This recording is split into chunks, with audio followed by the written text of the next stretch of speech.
Barbara Anderson looked tiredly at the monitor of the cash register at the Velmart supermarket. The numbers were blurring before her eyes after a 12-hour shift. She automatically punched in items without even looking at the customers. Her mind was far away, thinking about unpaid utility bills and letters from debt collectors waiting at home. "Mrs. Anderson, can I talk to you for a minute?" Rose, her immediate supervisor, called. Barbara sighed. She knew the tone. Something was wrong again. "Sure," she replied, locking the cash register. Rose's small office was stuffy. Her boss, a woman of 35, was nervously shuffling through papers. "Barbara, you know I've always appreciated your work," Rose began, "but lately I've been getting a lot of complaints. You often make mistakes in your calculations, you're inattentive."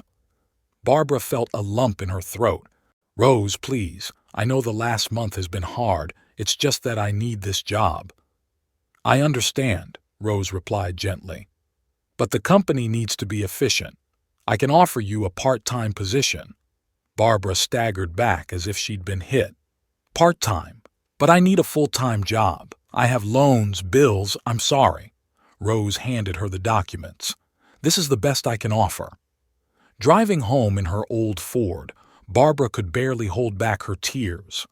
Her phone vibrated again, probably another call from the debt collectors. She looked at the screen. Her daughter, Megan. Barbara pressed reject. What would she tell her daughter? That she would not be able to help her pay for college again? Her one-room apartment greeted her with its usual chill. She turned on the heating only on the coldest days, saving every cent. On the kitchen table were envelopes with bills. On top was a letter from her ex-husband, Thomas. Apparently, he was again demanding that she sell the house they had once bought together, the same house she was forced to rent out to make ends meet. Barbara turned on the TV, the only entertainment she could afford. On the screen, a smiling anchor was talking about a successful businesswoman who had built an empire from scratch. Barbara smiled bitterly. At 48, she felt like a complete failure. Suddenly there was a knock at the door. Mrs. Williams, an elderly neighbor, stood on the threshold. "Barbara, dear, could you borrow some sugar? I baked a cake for my grandchildren, but I didn't have enough." Of course, Barbara forced a smile. Sugar was about the only thing she had left to share. Late at night, lying in bed, Barbara looked at the ceiling. Tomorrow she was going back to work, part-time. How to go on living? She pulled out a photo from her nightstand. It was of her and Megan at her graduation. A happy moment that seemed so far away. The phone vibrated again. This time it was a message from Megan. "Mom, I need to talk to you. It's important." Barbara turned off the phone. She wasn't ready for another reminder of her failures. Maybe tomorrow something would change, although she hadn't believed in miracles for a long time. A gloomy December morning greeted Barbara with a piercing wind. She wrapped herself up in a worn scarf as she headed to the supermarket. After yesterday's conversation with Rose, she felt as if even the walls of the Walmart were pressing down on her more than usual. "Good morning, Barbara," Nancy, the cleaning lady, greeted her as she wiped the floor at the entrance. "You look pale today." "I didn't sleep well," Barbara replied shortly, heading for her cash register. The day dragged on endlessly. Each check she punched reminded her of her own empty wallet. During a break, she took a single sandwich out of her bag. She was running out of bread and still had 3 days left until her paycheck. "Mrs. Anderson," she suddenly heard the voice of Peter's security guard. "There's that homeless guy over there again. Should we call the police?" Barbara looked out the window. Indeed, there was a man sitting on a bench outside the supermarket, the same man she had noticed yesterday. He was middle-aged, wearing a worn jacket, but clean and somehow dignified. He was not asking for alms, just sitting there looking off into the distance. "No, Peter, no need for the police," she replied. "He's not bothering anyone." After her shift, Barbara opened her wallet. $20 was all she had left before her paycheck. She planned to buy bread, milk, and her blood pressure medication. Her phone vibrated. A message from Megan.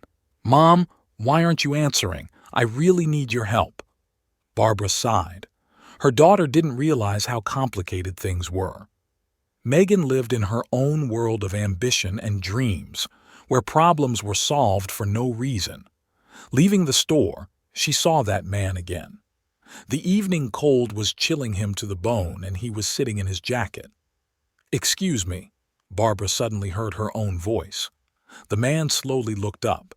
They were light gray and surprisingly clear. "Can I help you?" she asked, not believing her words. "You are very kind," he replied quietly.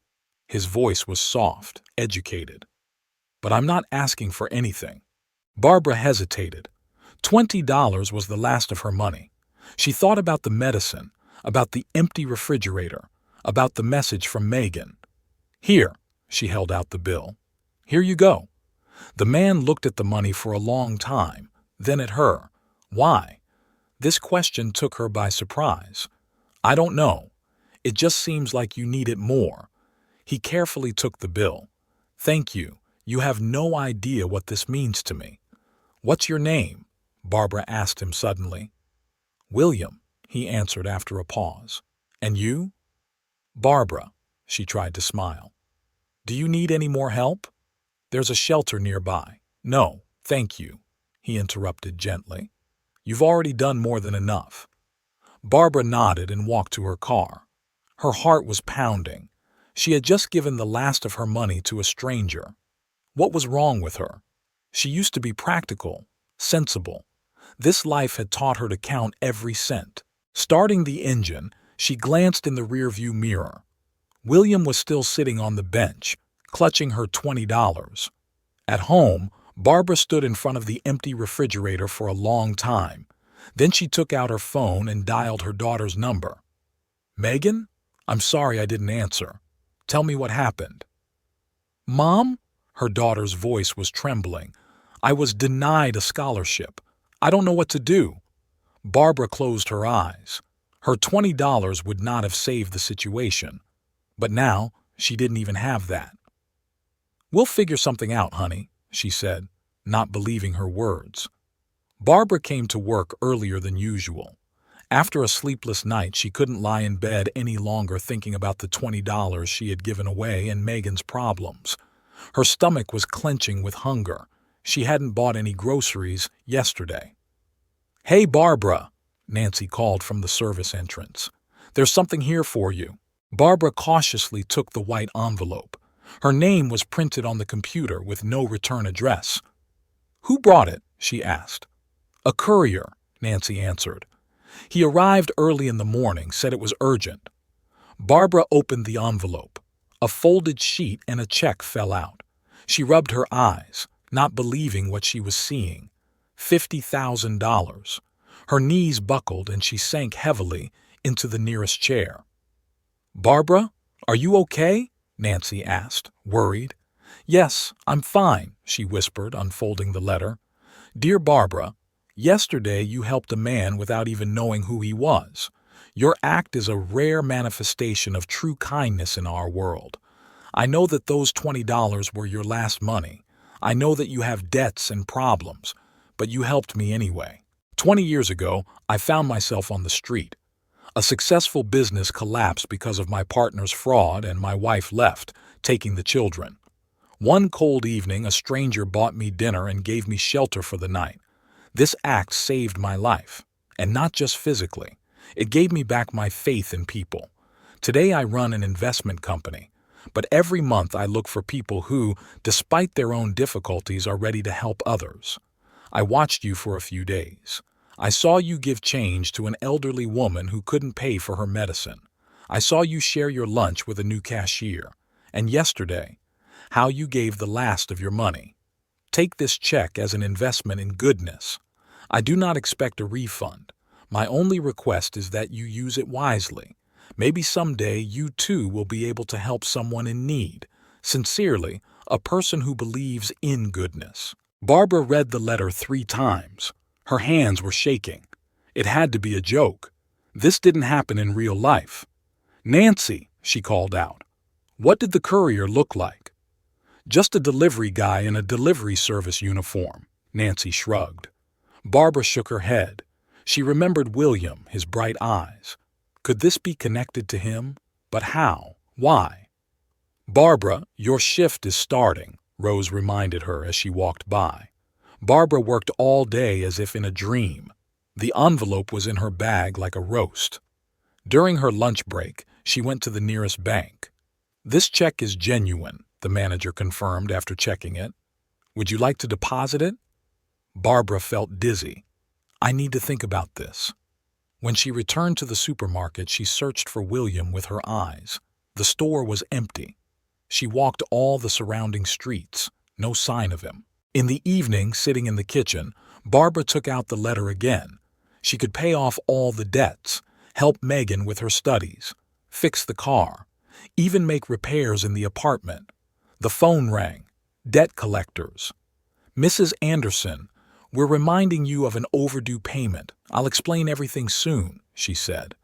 And for the first time in a long time, she didn't feel afraid of this call. Late at night, Barbara sat in front of her laptop Googling stories about mystery benefactors. Most of them turned out to be scams. Suddenly she came across an article about a millionaire who helped people anonymously. The article was old, with no photos. Her eyes fell on the letter again. An investment in goodness. Who could have written such words? And most importantly, why her? The check was still in Barbara's dresser drawer. Every time she opened the drawer, the paper seemed to burn her fingers. That morning the phone rang. The number was unfamiliar. "Mrs. Anderson?" came the official voice. "I'm calling from Chase Bank. It's about your overdue loan payment." Barbara sank heavily into her chair. "I know. I'm working on it. Unfortunately, if the payment is not received within 3 days, we will be forced to—" "Give me until tomorrow," Barbara suddenly said. "I'll take care of it." She hung up the phone and pulled out a check. $50,000. An amount that could change everything or destroy the last thing she had left. "Mom?" Megan stood in the doorway. She had arrived last night for the first time in 6 months. "Good morning, sweetheart." Barbara hastily hid the check. "How did you sleep?" Megan sat down across from her.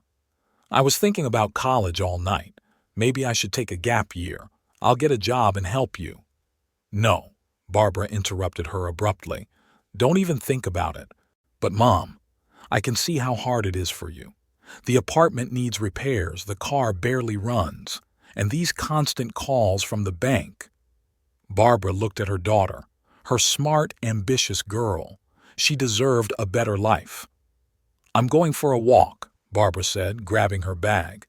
She drove to the bank, gripping the steering wheel so hard that her knuckles turned white. She stopped at a traffic light, looking at the passers-by. Could the mysterious benefactor be among them? Maybe it was William? It was cool in the bank. Barbara went to the window. "Good afternoon. I would like to check a check." The young employee carefully examined the paper. "Everything is in order, Mrs. Anderson. The check is genuine. The funds are booked. Would you like to cash it?" "What if it's a mistake?" Barbara lowered her voice. "What if someone makes a mistake and wants to return the money?" "Such checks are protected," the girl explained. "If it has been verified, there is no risk. You can dispose of the funds." When Barbara returned home, she found Megan working on her laptop.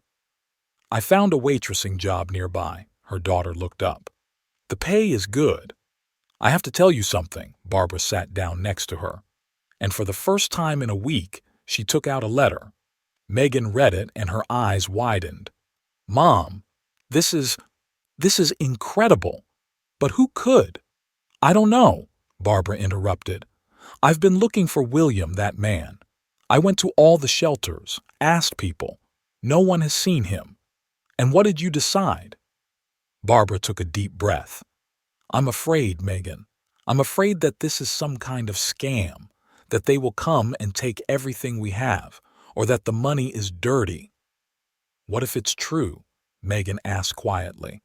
What if someone really wants to help? Barbara went to the window. It was raining outside, drops trickling down the glass, blurring the city's outlines. You know, she said after a long pause, when I gave that $20, I didn't think about the consequences. I just felt it was the right thing to do. She took out her phone and dialed a number. Good afternoon. I would like to pay off my loan debt. Yes, the entire balance. Then another call. Miss Thompson, this is Barbara Anderson. It's about Megan's tuition. That evening, she and Megan had a long talk. About the past, about dreams, about fears, about how one decision can change everything. Mom, Megan said before going to bed, I'm proud of you. Not everyone would have dared to give their last money to a stranger. Barbara smiled. You know, I think that letter is right.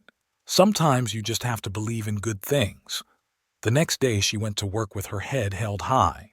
There was no more need to hide from calls from debt collectors. There was no need to save on medicine. Passing the bench where William was sitting, she stopped. She took $20 out of her bag and put them under a rock. Maybe someone else would need it more than she did. 3 months passed. Barbara sat in her apartment sorting through old bills. Most of them had already been paid. She still couldn't believe she was finally free of the burden of debt. Mom, Megan came into the kitchen with her laptop. Look, my grades for the semester. Barbara smiled as she looked at the screen. After the tuition was paid for, Megan devoted herself to her studies, no longer worrying about money. I'm proud of you, sweetheart, she said, hugging her daughter. Her phone vibrated. A message from Rose. Barbara, we have an opening for a senior cashier. The salary is 30% higher. Think about it. Barbara looked at the screen for a long time. In the past, she would have jumped for joy at the offer.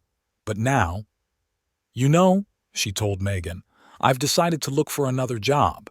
Really? Where? A new boutique is opening in the mall. They are looking for a manager with experience in retail. The salary is almost twice as much as my current one. Megan hugged her mother. You deserve it. In the evening, Barbara sat by the window, looking out over the city.